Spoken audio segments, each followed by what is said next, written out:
Shalom. Selamat pagi Bapak, Ibu, Saudara. Terima kasih telah bergabung bersama kami dalam renungan harian Jemaat GKJ Bandung. Bersama kita akan mendengarkan firman Tuhan dan merenungkannya. Selamat pagi saudara-saudara. Kita berjumpa dalam renungan harian hari ini, Rabu 22 Oktober 2025. Kita berdoa dulu. Bapa dalam surga, kami mengawali hari ini dengan mendengarkan dan merenungkan firman-Mu. Tolonglah kami supaya sabda-Mu yang kudus ini menjadi pedoman dan penuntun hidup kami. Terima kasih Tuhan, dalam Tuhan Yesus kami berdoa. Amin. Saudara-saudara, tema kita hari ini adalah hidup melajang. Silakan saudara membaca 1 Korintus 7 ayat 1 sampai 16.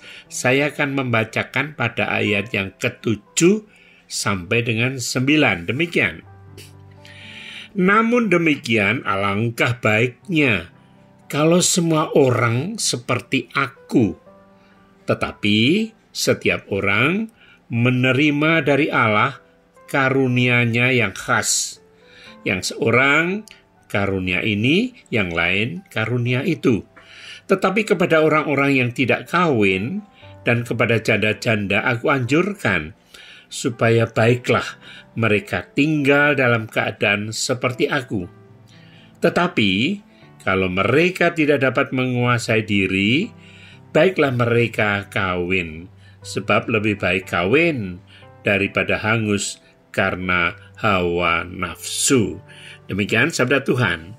Saudaraku yang dikasihi Tuhan, Allah itu ingin bahwa hidup manusia itu berarti melimpah dan menjadi berkat.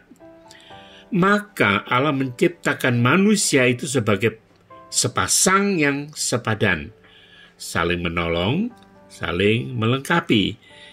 Lihat dalam kitab Kejadian pasal 1 ayat 27 dan pasal 2 ayat 23 dan 24. Dari kisah penciptaan kita dapat menyimpulkan bahwa kehendak Allah bagi setiap orang adalah menikah dan membentuk keluarga bahagia. Mengapa hidup yang berarti, yang melimpah dan menjadi berkat terkait dengan pernikahan? Ya, karena manusia diciptakan Allah sebagai gambarnya. Arti dari gambar Allah adalah hakikat berrelasi. Manusia adalah makhluk yang memiliki kapasitas dan kebutuhan untuk berrelasi. Pertama dengan Allah, dan kedua dengan sesama. Relasi yang dalam dan saling memenuhi seharusnya terjadi dalam pernikahan. Ini alasan mengapa hidup yang berarti, melimpah, dan menjadi berkat itu terkait dengan relasi dalam pernikahan. Tetapi, saudara-saudaraku, kebutuhan berelasi itu tidak hanya dapat ditemukan dalam hubungan pernikahan, tidak. Tetapi dapat dikembangkan juga dalam hubungan sosial. Meskipun relasi sosial ini tentu tidak bersifat eksklusif dan seksual seperti hubungan suami istri.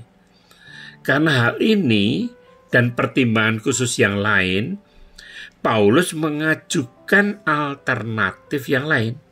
Ia mengusulkan agar orang yang belum menikah mempertimbangkan kemungkinan untuk hidup melajang. Apa saja pertimbangan khusus itu? Pertama, ia menjadikan dirinya sendiri menjadi contoh. Paulus adalah seorang rasul yang sangat gesit, bergerak ke sana kemari, menanamkan Injil di banyak tempat, semangat menginjili, membangun gereja, dan melayani Tuhan itu begitu besar.